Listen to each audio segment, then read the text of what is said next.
বন্ধুরা, ভোজন রসিক কৌশিকের চ্যানেলে আপনাদের স্বাগত। আজকে মহাষ্টমী, তাই আজকে নৈশভোজ লুচি ও ছোলার ডাল। প্রথমে ময়দাকে লবণ, টক দই, চিনি দিয়ে মেখে রেখেছিলাম 1 ঘন্টার জন্য। তারপর লিচি কেটে লুচি বেলা হলো এবং আমার দিদি লুচি খাচ্ছে। এরপর আমি ছোলার ডাল তৈরির জন্য প্রথমে কড়াইয়ে তেল দিলাম। কিছুক্ষণ পর তেল গরম হতে তেজপাতা ও লঙ্কা এবং গোটা জিরের ফোড়ন দিয়ে দিলাম। কিছুক্ষণ নাড়াচাড়া করার পর পরিমাণ মতো হলুদ দিয়ে কিছুটা তেলে ভেজে নিলাম হলুদটাকে।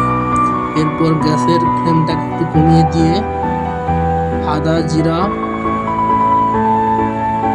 পেস্টটা দিয়ে দিলাম। এটাকে কিছুক্ষণ নাড়তে হবে।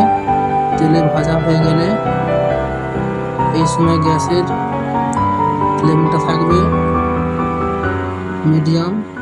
রং করার জন্য একটু কাশ্মীর লঙ্কা গুঁড়ো দেওয়া হলো।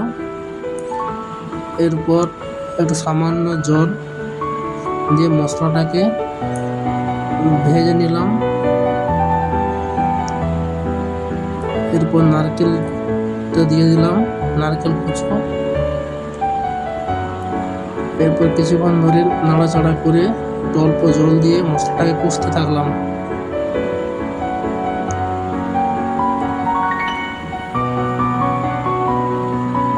এবার আগে থেকেই সিদ্ধ করে রাখা ছোলার পরিমাণ মতো লবণ দেওয়া ছিল, তাই এখানে আর লবণ অ্যাড করলাম না। ছোলাটাকে সিদ্ধ করা ছোলাটাকে এখানেই দিয়ে দিলাম, যে ভালো করে মশলার সাথে ছোলাটাকে মাখিয়ে নিলাম। এবার আঁচের ফ্লেমটাকে একটু বাড়িয়ে দিলাম, সামান্য একটু জল দিয়ে এটাকে নাড়তে থাকলাম। কিছুক্ষণ পর এটা ফুটতে শুরু করলে ধনে পাতা, একটু গরম মশলা ছড়িয়ে দিলাম এবং পরিমাণ মতো লবণ দিলাম।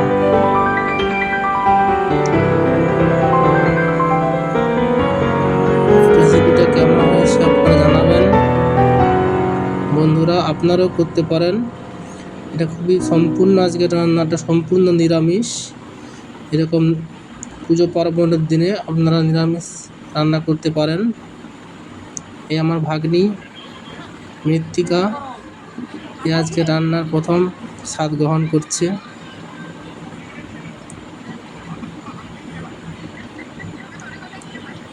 আশা করছি আজকের ভিডিওটা আপনাদের ভালো লাগবে।